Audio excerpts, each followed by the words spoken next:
WAIGLP, Daytona Beach, Joy 106.3. The following show is a sponsor of Joy 106.3. Joe Walsh.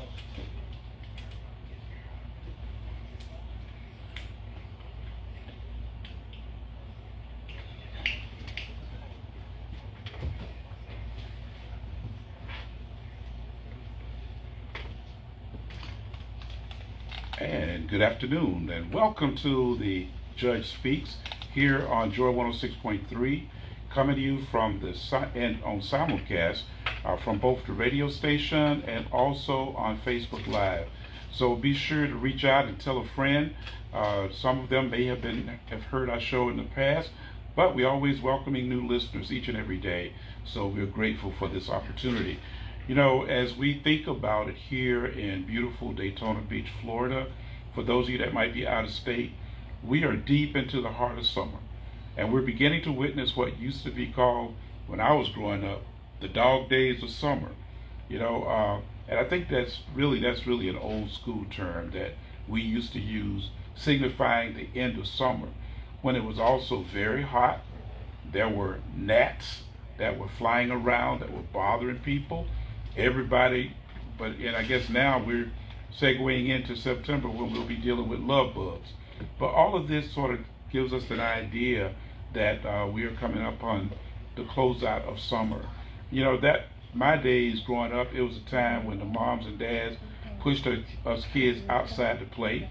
Air conditioning was very limited, and we often rode our bicycles just to be able to feel the breeze of the wind. On the other hand, guess what? Now the kids want to stay inside. They want to play on their phones. They want to play on their devices, watch television or play video games. And many of them don't want to go outside because it's too hot. Well, my, looks like things have changed. And certainly we know that we're seeing the climate change issue, because look at the heat, the intensity of the water. I was talking to a buddy of mine, I was talking about fishing here this past week, and was talking about how hot the temperatures are, particularly on the Atlantic side here on the East Coast. You know, we just got rid of that Hurricane Aaron, I believe it was. And while they initially predicted that it was going to curve back out into the Atlantic, thank God it finally did. But it did create a lot of other resilient problems. I mean, the waves beating up against the seashore, all of those things that we notice are a direct part of the warming of the earth. And so it's important that we look at all of these things in the context of our history, in the context of present day. So here we are, coming up in terms of the transition in just a few weeks, coming to the end of summer, but also recognizing that as a part of that it's also football season starting to line up. We saw a few games this past weekend, and then of course now the big games are starting up. In fact, this coming weekend, Labor Day weekend, BCU will travel to Miami to play Florida International on Friday night. FAMU will play Howard on Saturday in Miami, and the University of Miami, the U, will play Notre Dame on Sunday. So all of these games are in Miami for a football lovers weekend to start the season officially. So we're grateful for these things, and you know, we shout out to the Wildcats. We wish you all the best. Shout out to the Rattlers. And for those of you that are lovers of the U, shout out for the U too. So all of these things show us that we're changing and transition for this season that we're in. Now, just as a reminder, we also like to educate as part of our journey here on The Judge Speaks. The tennis great Althea Gibson was born on August 25th, 1927 in Clarendon County, South Carolina. That's an interesting place too, because the Clarendon County actually was a place where Thurgood Marshall ended up initially identifying that as the place that they filed the suit that ultimately led to Brown versus Board. It was actually a combination of suits, including the Clarendon County School District as well as the School District of Topeka, Kansas. But Althea Gibson was born there almost 100 years ago. She went on to become the first African-American woman to win a singles cup championship in the U.S. back on July 21st, 1957, when she won the U.S. clay court singles. And then, of course, she went on to become the first African American to win a singles court championship at Wimbledon in England, and also in 1957. And then, of course, over the course of her career, she won 56 singles and doubles titles, and of course 11 Grand Slam tournaments. And she was also named as Female Athlete of the Year by the Associated Press for both 1957 and 58. So that was her birthday on yesterday that we celebrated. But today, all of the women in the country should be very thoughtful, I would say. I'm not just going to say thankful, more so thoughtful, because the 19th Amendment to the Constitution was adopted, ratified, giving women the right to vote. And so that was a real momentous occasion for all women. And although having a legal right to vote without being prohibited through intimidation, fear, racial discrimination, having to pay poll taxes, take poll tests, and become victims of violence, those were the kind of things that they overcame by virtue of the law changing in the favor of women being allowed to vote. And of course, you know, it's important for our listeners to recognize that we are seeing so many different restrictions being imposed on voting again. Just recently, we see Texas got approved a path to do a mid-census redistricting, all of which was totally different. But I would say that gives it, the intent behind it is to protect the interests of the current occupant of the White House, because that will give 5 additional Republican seats. California, of course, I would say is in resisting that change, because they too are going to submit a proposed redistricting plan to their voters later this year, and that's going to determine whether or not we have, you know, where we go. Well, they all got us, believe it or not. They were influenced by Florida and by Governor DeSantis, who, of course, rewrote the redistricting plan for the state of Florida following the 2020 census. And although the legislature passed a census that would have kept everything intact, including 4 congressional seats that would have actually been majority black districts, he wiped out. The governor rejected those proposals, vetoed the bill, and then subsequently came back and created his own.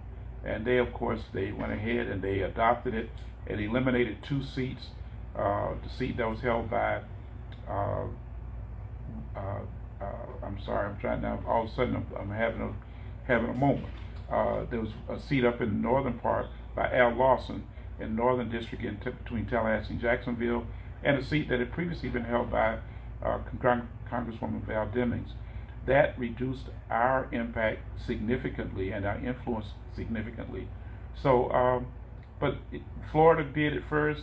Texas is now following, giving the Republican Party greater power. And so, hey, stay tuned, be alert, but make sure that you have registered and you check your registration out. Also, if you recently moved and your driver's license has changed, there is a provision in the law now that says that your driver's license and your voter registration license, voter registration card have to coincide as far as the address is concerned. So double check. I mean, we got elections coming up, actually next year, but that's not so far away. And again, special shout out to Rashawn Young, one of my adopted sons over in Orlando. He's coming up on his election for the State House, scheduled in September. I believe it's the first Tuesday in September, and that's going to take the place of one of his mentors, Miss Davis, who is moving up to the Senate seat that was held by now deceased but former Senator Geraldine Thompson. So a very special shout out to Miss Bracy Davis, who we expect will be elected. Both of them received overwhelming affirmations of their voters during the recent primary that was held to fill those seats. All right, well, that's enough talk about news and all the things going on around us. I am so happy today that I've got a very special guest, and her name is Miss Danielle Murray. She's one of those trailblazing young black women in our local community. Still young, and a whole list of other things that we could use, accolades that we could use to talk about her. Beautiful, highly intelligent, resilient, a wife and a mother, and yes, a businesswoman. She's got a very powerful, inspiring story to tell, so it's important because you know what's the theme of our show. As we always honor the legacy of my dear friend, Dr. Matt King Carter. We never go to bed as ignorant as we were when we got up this morning. Every day, we're striving to learn something new. Why? Because education is and will always be the key to being and staying free. So join me as we delve into the life story of one who has overcome obstacles to get to where she is today, and none other than Miss Danielle Murray. So welcome to the Judge Speaks, Miss Murray. And I'm going to call you Danielle because, you know, I'm just glad that I know you and know your family too. So welcome. Thank you. Thank you for having me. All right, all right. Well, you've just conquered some interesting milestones recently. Yes. And let's talk about that, and let's give our listeners, and what in particular, what I'm really focusing today on young women, because, and although we talk of your story will resonate with young men as well, but particularly young women who have come up against challenges that maybe they thought might have tripped them up, might have thought that they, oh, I can't do it anymore. And you know, we read unfortunately about people who say, oh, I failed. No, if you get, I remember Johnny McClurkin's song that used to say, when you fall down, you get back up again. Les Brown used to say the same thing. He said that if you fall down, make sure you can fall on your back, because if you can look up, you can get up. So let's talk about your story. Let's go back to the beginning. And we got an interesting connection too. If I don't mind, I'm gonna say it from the beginning. Actually, Danielle's mother. All right, shout out Rose. How you doing out there? Rose was your mom was working for me when I was actually a young lawyer on over on quote unquote US1, Mm-hmm. and I believe it was during that time that she was carrying you in the oven, Yes. and you actually came forth, and my gosh, Rose, you did a great job. So. Welcome again. So let's talk about you now. Let me quit talking so much and let my guest tell her story. Okay. My name is Danielle Murray, formerly Danielle Garrett. I was born and raised here in Daytona Beach, Florida. I attended Palm Terrace Elementary School, Campbell Middle School, Mainland High School. I got my associate's degree from Daytona State College, my bachelor's from UCF, and my master's from Trey University. It was a challenge to do those things. While I excelled in high school, great upbringing, my mom did a phenomenal job raising me, especially fighting her own battles. My mom had suffered from breast cancer a lot during my childhood, so she was sick, and she did a great job still making sure that I was taken care of and instilling those values in me that at the time I didn't realize it, but later on in life that I would definitely need and eventually pass those on to my son. So high school, excelled, academically, and participated in some extracurricular activities. And, upon graduation, you think you're an adult. You're ready to get out here and face the world. And like many, I thought I was prepared, but with that newfound freedom, I attended Daytona State, but I did move out and, have my own place. And with that freedom requires responsibility. And for some reason, I guess I forgot, those things that my mom taught me. And, I made some interesting decisions, and quite honestly, I was flunking out of Daytona State. I was partying all the time, hanging out, and I think my GPA was about like a 5.57. It was very low. It wasn't even a 1.0. It was awful. Okay. Honestly, just embarrassing.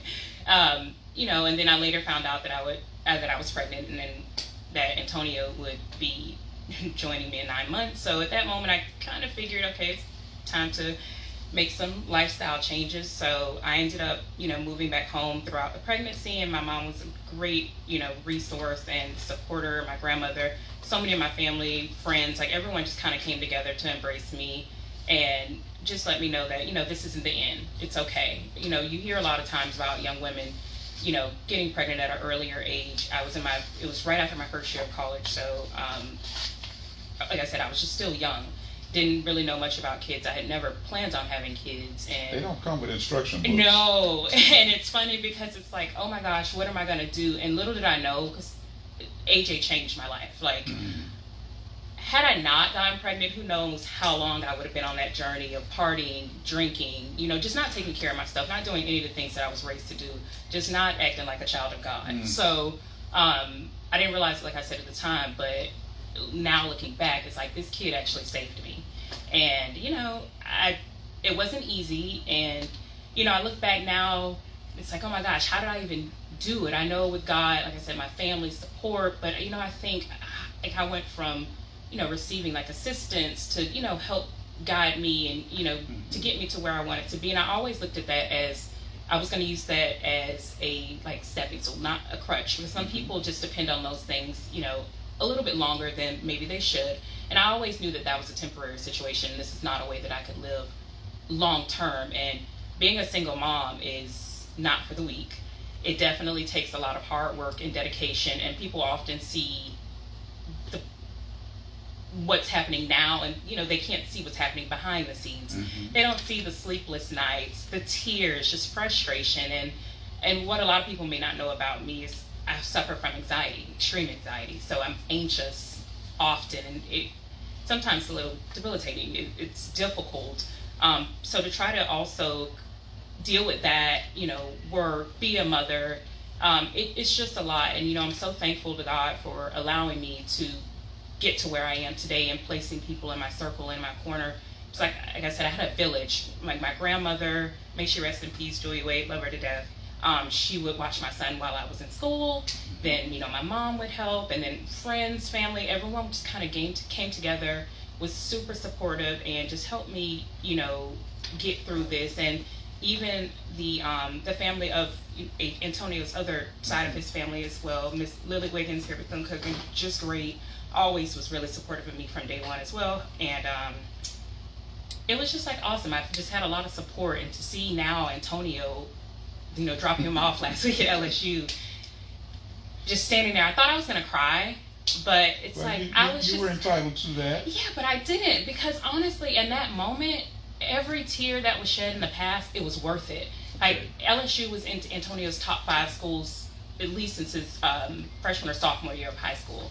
So, and honestly, I didn't think we would be able to go. It would be cost prohibitive. Out-of-state tuition is astronomical. So, we got this, Antonio got in, and then we got this letter of like over $82,000 scholarship from LSU. And it's like, oh wow, he is going to be able to go to school, and this is a possibility. So I quickly had to change my way of thinking, and I was scared for sure, because having him at 19 and now being 38 years old, it's strange. Like, he's not here. My entire adult life, literally my entire adult life, has been surrounded, around this involved this kid, and now he's a young adult, and he's off, to now make a life for himself. So it's an interesting feeling. And last Monday and Tuesday were a bit rough, when I got home, saw the empty room, a little hard to process. But then again, I just came back like, look where he is, look what he's doing. He's living his dream, and as a parent, that's all I could have ever hoped for. Wow. Well, we're going to talk more about this Antonio guy, this AJ. Great young man that I too have witnessed a lot of his growth and development, seeing some of the things that he's done. And we're going to talk about him in just a minute, but I wanted to kind of lay the groundwork, because it's so important for our listeners who are out there who may have had they themselves might have come up against what we might call a brick wall. They might have had a life-altering event to occur that they say, oh, I can't do it anymore. I mean, they might have gotten pregnant, and when we say they might have gotten pregnant, it could have been the woman gets pregnant, but the daddy also has a responsibility in that pregnancy too, so they both get pregnant. And we oftentimes hear people talk about teenage moms, and even there's a lot of the super conservatives want to try to look down their nose at quote unquote what they call female teenage pregnancies. But the reality is that I always said, I used to hear people talking about, use a phrase, and y'all excuse me because I'm going to use this phrase, oftentimes they would say a child born out of wedlock was considered to be a bastard child. How can a child be a bastard? May I use that phrase? That, in other words, that's a gift from God. And to see, particularly looking at Antonio, who is now much bigger than his mother. Oh my God. Yes. He is, and he's a super kid. And we were working with him on another project. We're going to talk about that a little bit later in the program. But for those ladies who are, say, similarly situated with you, they're coming out of high school, and they're getting ready themselves to go through these days of freedom, or at least it appears to be freedom, but freedom and responsibility kind of go hand in hand. So talk to them and let them know that it's all right. That even if you have stumbled, even if you have fallen, even if you've had some issues that society may claim, oh, she's done, she's messed up, she's no more good. And even if it's not just pregnancy, there are other things that are life-altering events. We've seen it with folks who've gotten addicted to various kinds of, not just drugs, but various kind of controlled substances.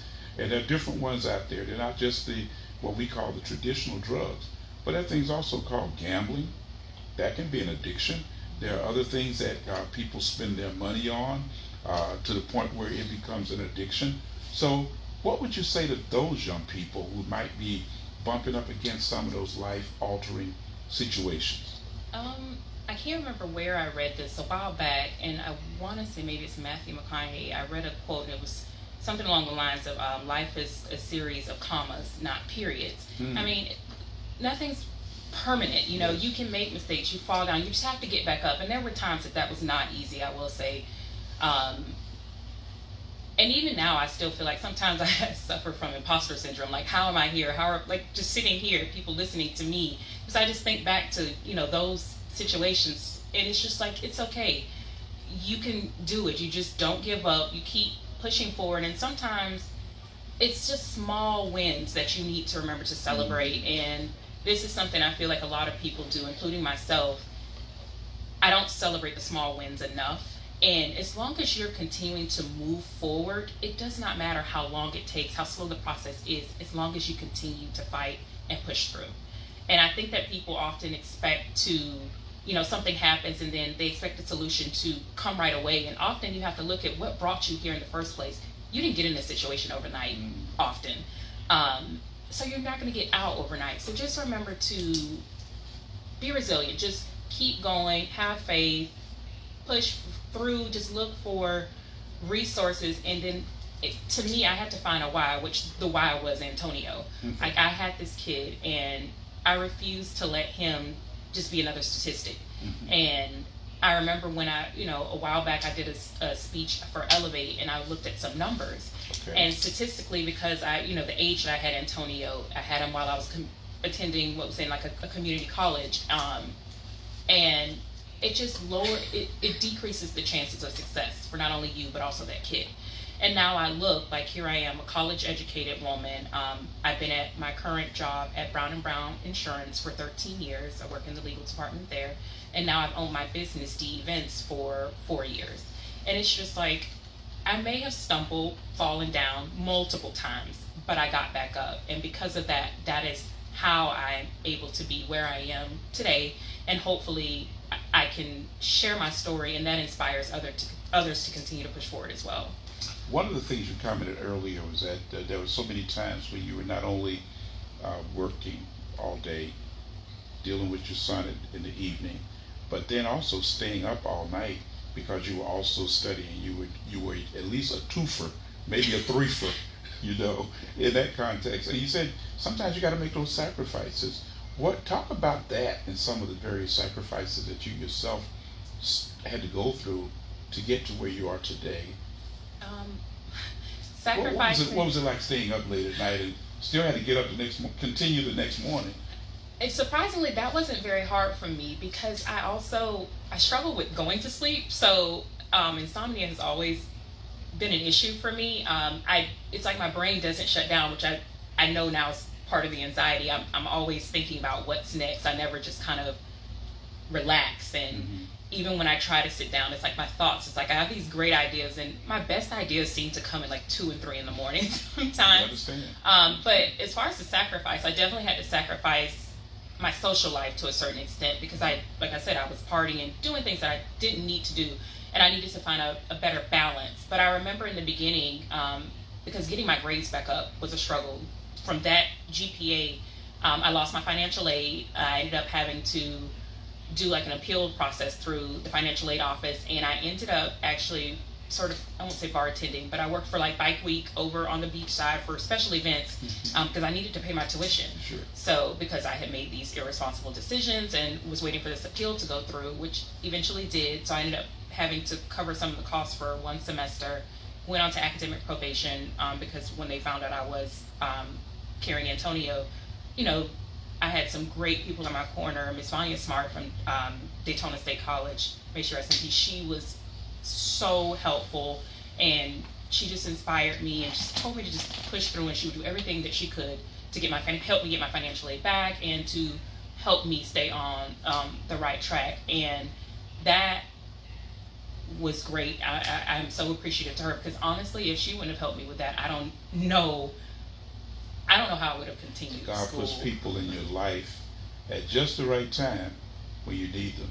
And you look at it in the context, you were talking about your grandmother earlier. Mm-hmm. How many grandmothers out there have prayed and have prayed and have prayed, and then the result is the lady that helped you, you know, just happened.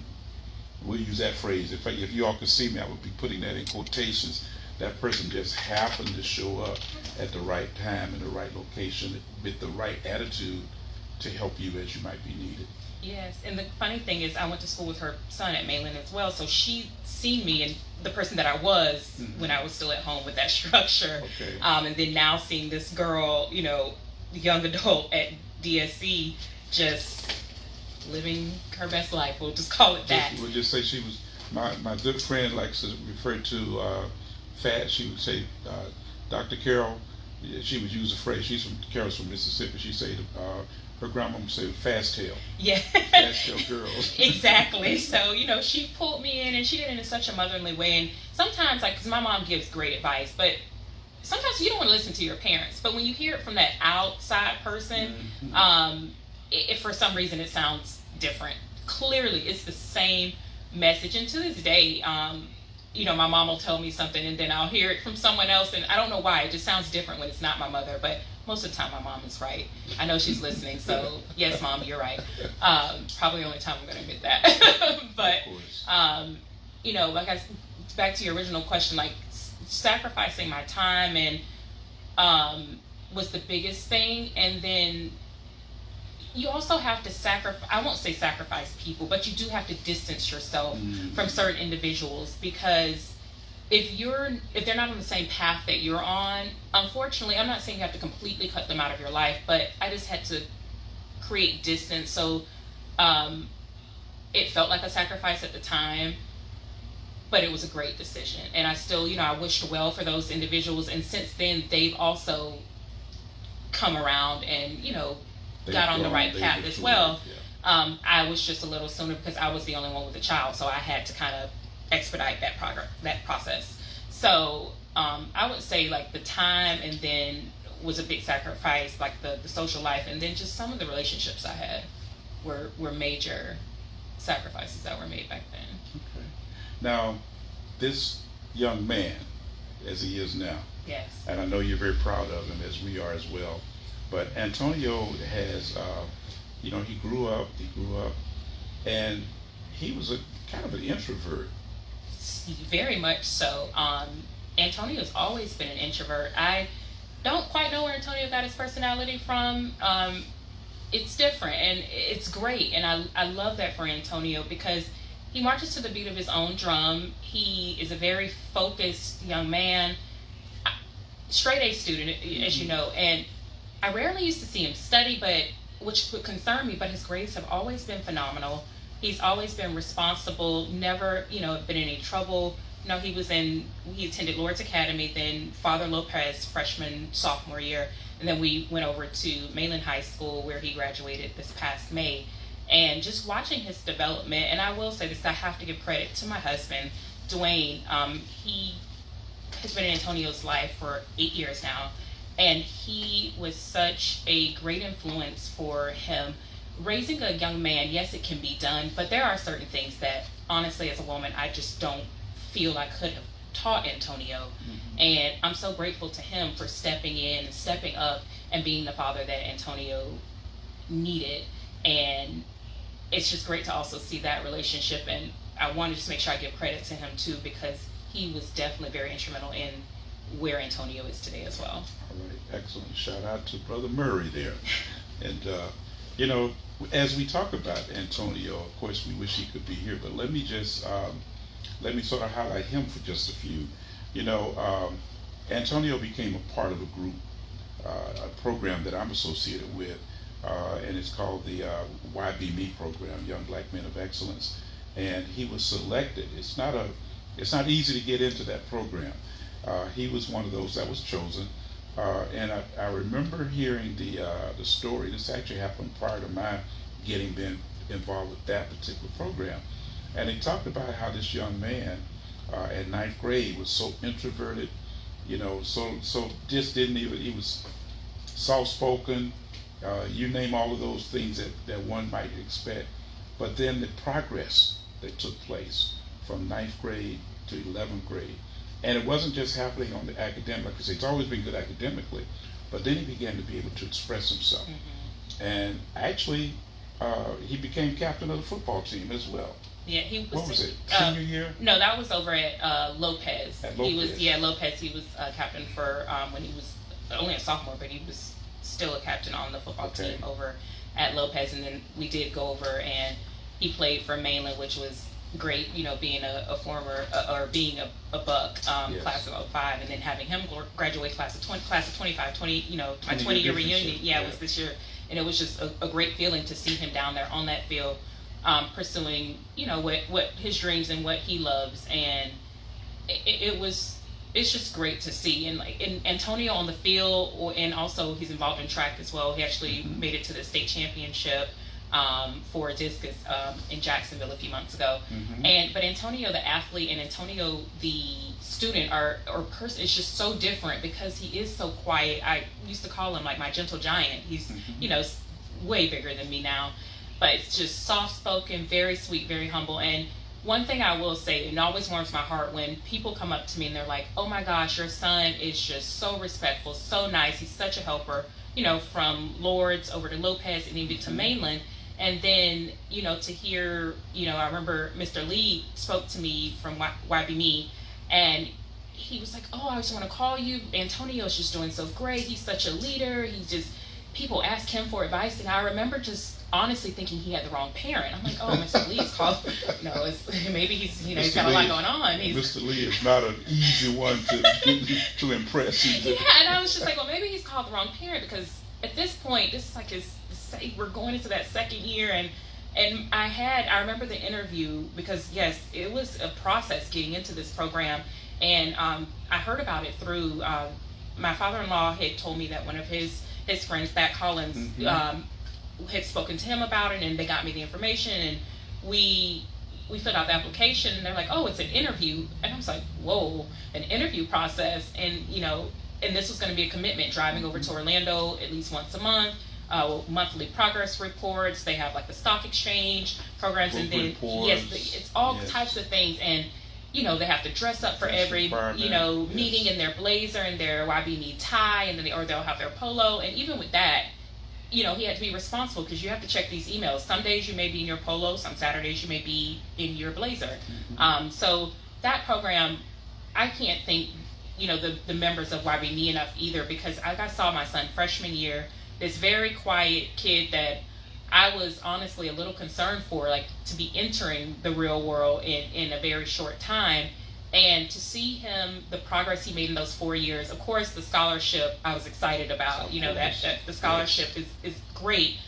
But what the transformation and the development that those men have given my son, it's invaluable. And I can't thank them enough, and you enough, and all of the members for putting this program together. And I highly encourage anyone, if they have that opportunity, to look into it for their son, because it's like I said, it's things that it had access to such influential people. Like when I sat in that room, I'm hearing these business owners, these doctors, these lawyers, and I remember, I'll never forget the very first meeting when I pulled into the parking lot, because you don't see successful black men like this. And I remember pulling into the parking lot, and I looked over at my husband, and I even glanced back at AJ, because I think it was like a Porsche, like the cars that were lined up for this meeting. I'm like, where are we going? Like, who are these people? Because I wasn't very familiar with the program, and certainly not the careers of these men. So for him to be able to be mentored by this caliber of men for 4 years, I couldn't have asked for better mentors, because most of the programs you hear about are enrichment programs for like at-risk youth and all of these other things. And Antonio didn't really fall into those categories.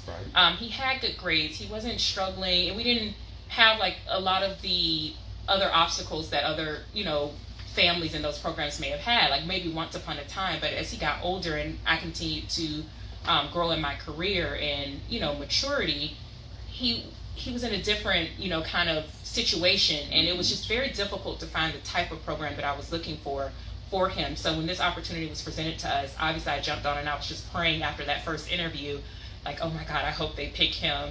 I don't care how, we're going to get Antonio once a month to Orlando, and it just worked out, and I'm just so thankful for that.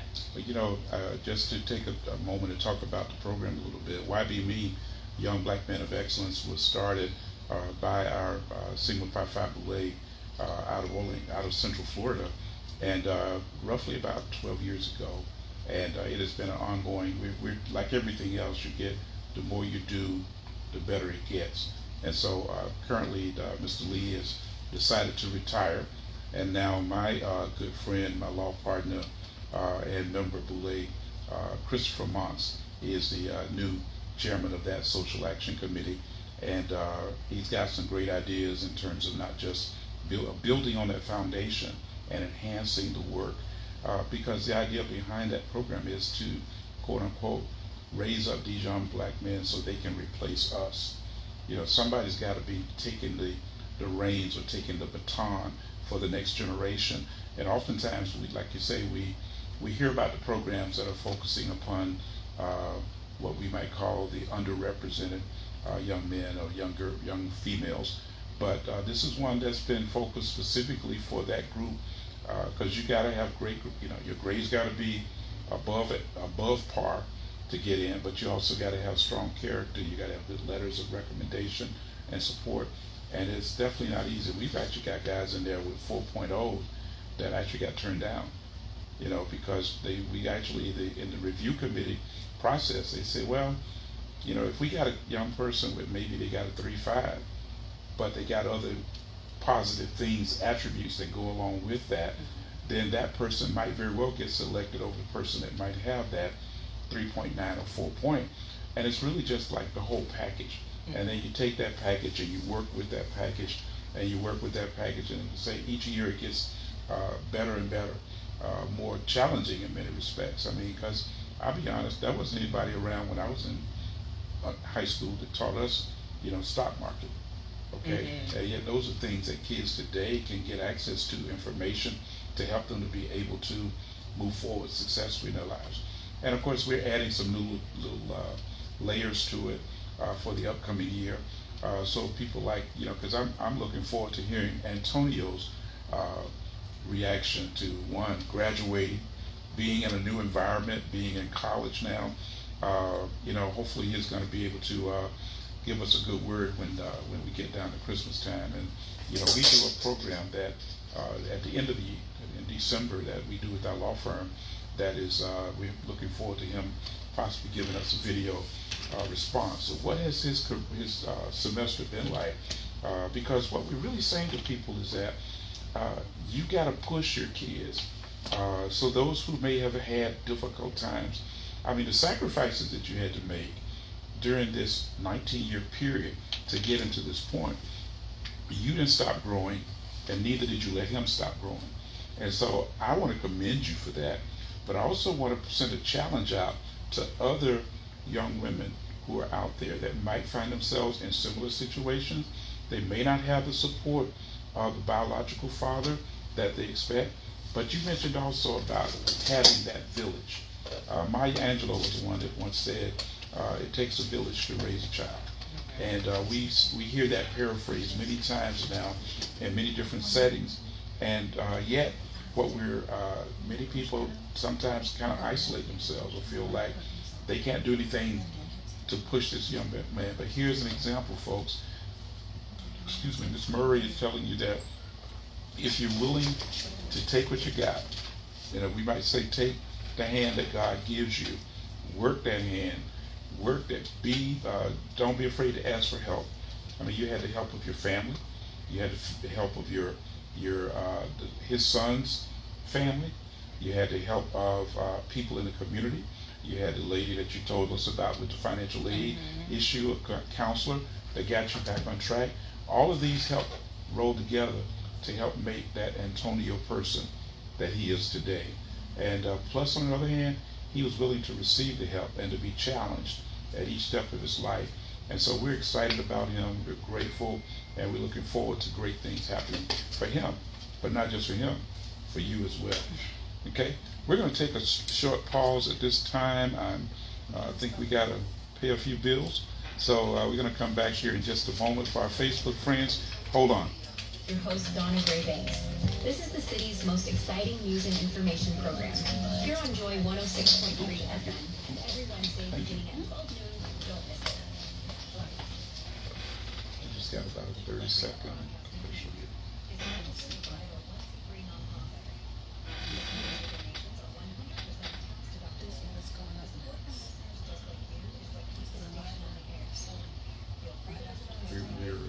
Technology is unfolding. I said we're getting better each week. We're working towards expanding. So cool. Yeah. It's good to see the behind the scenes. And we're gonna add cameras, so you can be able to get different angles.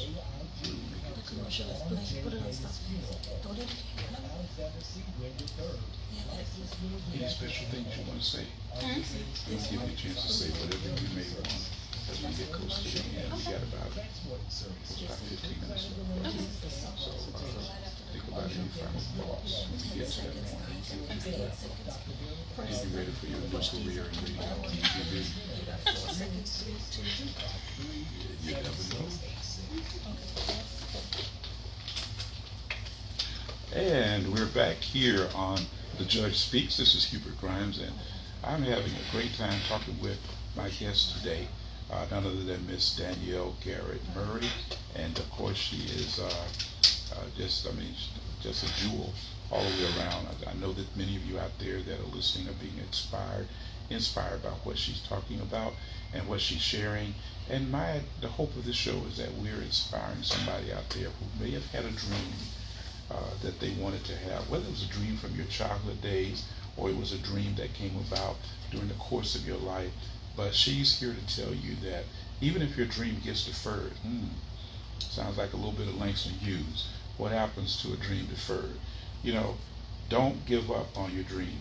And she, of course, has mentioned to you about her successes in raising a very positive young black male who's doing very well now, having left for college, and she was talking about that experience too. So tell us a little bit about that experience going out to Louisiana last week. It was a great experience. I've only gone to Louisiana. We would normally fly, but we had to obviously take all of Antonio's belongings up for the dorm. So that was like a convoy. Yes. So it was about a 10-hour ride, and I'm sitting there. Bless my husband's heart. He drove the entire way, and I kept looking back. And normally we're in the car. Antonio goes to sleep when we're on the road. Not a good person to travel with. He's not gonna keep you company. But I did notice, I kept looking back in the review, in the mirror, and I'm like, he's wide awake, he's focused, and it was just great to just look back there. I didn't say much. One, I didn't want to cry, but I just kept looking back there at him, and he just seemed so at peace, like he was ready for this next challenge, and that just kind of like I said, I suffer from anxiety, and I had been very anxious, leading up to this departure. And looking back there at him and just seeing how cool he was, and that's just typically his demeanor anyway. You very rarely see him, you know, get excited or, you know, things. But looking back and seeing him just feel like he was prepared, like he was ready for this, like knowing this is what he wanted. And, you know, I was willing to do any and everything to make it happen. So I was so blessed with, you know, when we got the scholarship, not only from LSU, but, you know, other local scholarships, as well as the YBM-ME scholarship as well. Dropping him off was just, it was so, I was happy. Like, I don't even know how, I was excited, I was happy. Yes, I'm sad that, you know, he's not here with me every day, because we essentially grew up together, having this kid at 19. And like you said, kids don't come with a manual. Right. And I just wanted to do my best. And I didn't want him to be a victim of his circumstances. Because yes, I made that decision. You know, I had him young. I didn't have the money or, you know, things to take care of him. And so to see like where we started to, you know, that first day coming home with him, I just remember being so terrified when he was first born, that first day at the house, that my mom had gone back to work. You know, I was home with him. My grandmother wasn't there. And I'm looking at this kid like, oh my God. And just fear, just overwhelmed. It was just a lot. And then looking at him for, you know, that kind of final, well, I won't say final, but, you know, that goodbye, you know, until we're going next month for family weekend, but just goodbye for a little while, and or see you later. I kind of felt that for a brief second, that same fear of the first day I brought him home and I was alone. For a split second, I felt that as I was leaving. But I even have it on video. I'll show it to you after this. Like, he literally, his room is like right by the elevator, and he could see it, and he looked at me dead in my face and said, "Go." And at that moment, I'm like, everything, it's okay. He's good, Danielle. He's good. He's fine. And, you know, we've talked briefly. You know, he's clearly having fun because he hasn't checked in a lot. You know, and yesterday was the first day of class, so I did hear from him, and again this morning. But it was a wave of emotions. But I will say I'm just so happy, and, you know, I wish him the most, you know, the best success. And, you know, and I told him, I'm just like, yeah, you know, he heard about my journey and, you know, how I took a different route. And, you know, I told him, let's not do that. I want you to enjoy college, but remember why you're here. And you need to maintain, you know, a certain GPA to maintain your scholarships. I want you to have fun, but let's not forget the purpose of why we're here. And all I can do now is let go and let God. And I'm just trusting in him, and I'm sure Antonio will make his own decisions. And I just pray that, you know, he's successful and enjoys the next 4 years in Louisiana. You know, this is your advice and your counsel that you're sharing is certainly something that many of our listeners can appreciate. Many of them are, of course, in the local Daytona Beach area, or maybe these are the mothers and even the dads of children who are now, young people who are now at Bethune-Cookman, at Daytona State, at Embry-Riddle, at Stetson, at any of the other colleges in the local area. Or maybe this will go Facebook wide, and there'll be people in other states that will hear this, to hear your testimony, because there. Can you imagine the number, the hundreds of thousands of families all across this country, many of whom were freshmen, and they're experiencing what you experienced, the anxiety, the challenge, the aloneness of sort. And I guess looking back at my own history, I mean, I'll be at my 50th year class reunion in a couple months. But thinking back to the first few days of college, and I remember having gone from Florida to Kentucky, and I can remember that I only got homesick once, and that was Labor Day weekend, when everybody else local basically went home. And it was those of us who were from far away. I mean, you couldn't go home for just a day, is what it was amounting to. But we overcame that because we learned how to make friends from people who also were far away from home. And so our hope is that not only will Antonio continue to do well, and I know he will, he's got the foundation, he's got the background, he'll do well. And I hope that those of you that are listening out there that might be, quote unquote, in this new college life, whether being a parent or whether being a freshman or a transfer student, that you will indeed recognize that, even from the testimonies you heard of Miss Danielle today, to know that, hey, keep putting one foot in front of the other. Don't give up on your dream. Keep pushing. Yes, you're going to have to make some sacrifices. You might have to steer away from some of the people that might have helped pull you off the rail if you did, or maybe you need to do a preemptive strike to stay on the rail so you don't get fallen off. But even if you do, you dust yourself off, get back up, keep pushing, keep pushing, keep pushing. And as she said, it might have been what is perceived as, I guess, 19 years later. But we would also say, look what the Lord has done in that time period, because not only have you grown, he's grown. And you guys were like almost on parallel tracks.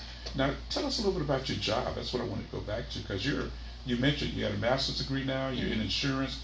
Tell us a little bit about what kind of work you're doing. Okay, I work at full-time. I've been at Brown & Brown 13 years. I am in the legal department. I've wore many hats since being at Brown & Brown on that time. I came in as an administrative assistant. I was in my last semester at UCF. I was working for the city of Daytona Beach, and to my surprise, my job was eliminated. So I had to quickly, and at the time it just felt like defeat, because here I've worked so hard to get this degree after, all of the things that had happened, and here I am this final semester, and then my job's eliminated, and I was, I just felt defeated, but that was the best blessing. God works in mysterious ways. I didn't see it at the time, but it ended up being a blessing, because my career has grown so much in the last 13 years since being there, and starting out, not making a lot, and just really learning, like I said, as an admin, and just learning the industry from the ground up. And since being there, and I also have my insurance license. I have my 220 license for general lines insurance. So I don't sell, but in my role, I work with Department of Insurances on different complaints and regulatory matters for our offices across the United States. And that's it's been very rewarding. And I didn't realize, because I always said I want to do something where I can help people. And I didn't realize in this role, like even outside of work, help people. But I've run into so many individuals, particularly young individuals, and I try to explain, when you have assets, you need to protect them. And you're worried about this beautiful car. I ran into a young man that actually attends Bethune Cookman a few months ago. I was just out, and we were having a conversation. He was maybe a sophomore, very young guy, just got this nice, beautiful car. And we were talking about, I was like, hey, did you get gap insurance? They just bought it. He's like, oh no, I passed on it. And I'm like, it's like, oh, sweetie, if you go crash that car now, the second you drive off the lot, it's depreciated, so you're going to be upside down if you total that vehicle, sort of thing. And I talked to him about it, and I gave him my work email, and so we could communicate, and I could put him in touch with someone, just kind of help, even though you kind of passed that part, but just your regular coverage and things like that. So I try to educate people, particularly people that look like me, because we often don't have that information and resources. So my biggest thing in my career is to try and be a resource for others. And I didn't realize how rewarding that would feel, at the time, because I'm like, oh, it's insurance, it's it's just like paper, pushy paper, kind of thing. But it's like, no, you can actually help people and make a difference. And then outside of that, I have my event business, and I've had the opportunity to meet a lot of people, and I kind of just fell into that during the pandemic. We were home, we couldn't go anywhere, and I started this hobby after watching a lot of YouTube videos, and now it's turned into a great business and allowed me to meet some great people and some great opportunities. The 40 Under 40 Influential Women in Business. I won Small Business Owner of the Year. I think it was in 23, Young Civic Leader of the Year for my involvement with the Dr. McLeod Bethune Statuary Fund.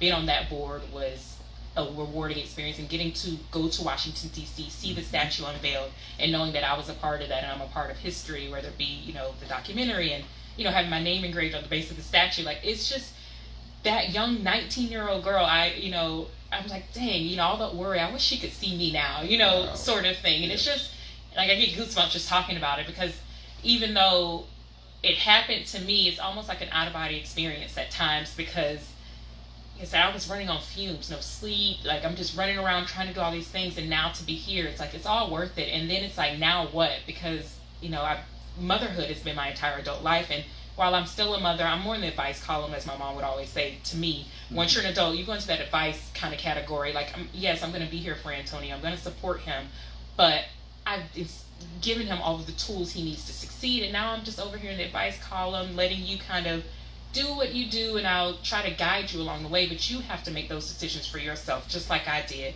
And all I can do is pray that what I've taught Antonio and the life experiences that he's had, what he's seen and what he's witnessed, he just remembers those values while he's away at school, and it helps to shape him into a great young man, and hopefully to be able to inspire young men in the future the way that you all have done him with the YBM-ME program for the future generation. Wow. Well, you know, like I say, you have done a phenomenal job, both with him and also for yourself. So it's like you balanced the idea of being a parent on one hand, but you still had dreams. You balanced that with the idea of also watching him grow, but at the same time you were growing. So again, let me just encourage those of you in our listening audience that may be going through any type of challenge right now of a similar one, or you got whatever your challenge might be. I think she has said it to you very clearly that you can make it if you don't give up. And I think that in the words of my mother, she used to always tell us, if at first you don't succeed, keep trying until you do. You know, and I always thought that was like, okay, that means there's no stopping. You just keep trying until you do succeed. So I'm grateful that we had a chance to spend some time here together, and I hope that all of your listening village out there I know they're your cheerleaders. I know they're shouting for you as well. And of course, next idea, next challenge, next career. What's on the horizon? Anything that we I'm not sure. I don't like to have a lot of downtime. I mean, as a newlywed, I mean, I'm just gonna definitely spend some time with my husband. You know, now empty nesters, and I love being involved in the community. And someone just presented an opportunity to me to work with youth, and I'm looking forward to that. Just continuing to grow in my career, my business, continue being a good mother, and sometimes going to visit Antonio if he needs me, but I do want to just give him his space. But I honestly just think with all of the work, maybe I should just also take some time for Danielle and just reflect on all of everything that's happened over the last 18 and a half years, and just give myself time, just pat myself on the back. Like I said, I'm gonna do more community service, because I had taken a little bit of a step back over the last about year and a half while I was getting Antonio through this final year of school and planning a wedding. But now I'm just going to look forward to a little downtime, maybe the next couple of months, take some Danielle time, and then pick right back up and dive into community service again. All right. Well, I know that there are a lot of people out there that would love to have you assist them, and we are glad that you are. In fact, I got a couple of projects I want to tell you about too when we go offline here. But I'm just glad that you can take time out of your schedule to be with us. I like to, of course, I like to identify and promote lawyers, promote the idea of dropping that seed into your spirit among all the other things you're doing. Since you're already working in the law department, so we'll just see how that all unfolds as well. But again, we are wrapping up here today. I think I can see the clock telling me it's about time for you to stop talking. So any final words that you'd like to share? Just thankful I just want to first thank my village. They are the reason that I'm here today, and that I was able to still, be a young mom, make those mistakes. And, I'm glad that God placed people in my life to keep me on the right path. And to all of those who may be in a similar situation, or any situation, any kind of obstacle, just remember, do not give up. Like I said, life is a series of commas, not periods. It's okay. It's okay. You make mistakes. Just dust yourself off, get up, try again, and just continue to have faith and push forward, honestly. All right. Very good. Well, you heard it here on The Judge Speaks. And so we're glad that you're with us. Please share this information with your friends, with your colleagues, with your neighbors, anyone that you think might be able to benefit from the testimony that she has given to us today.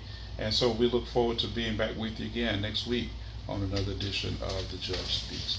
You can also hear us on 106.3 FM on replay on Thursday afternoons from 5 to 6.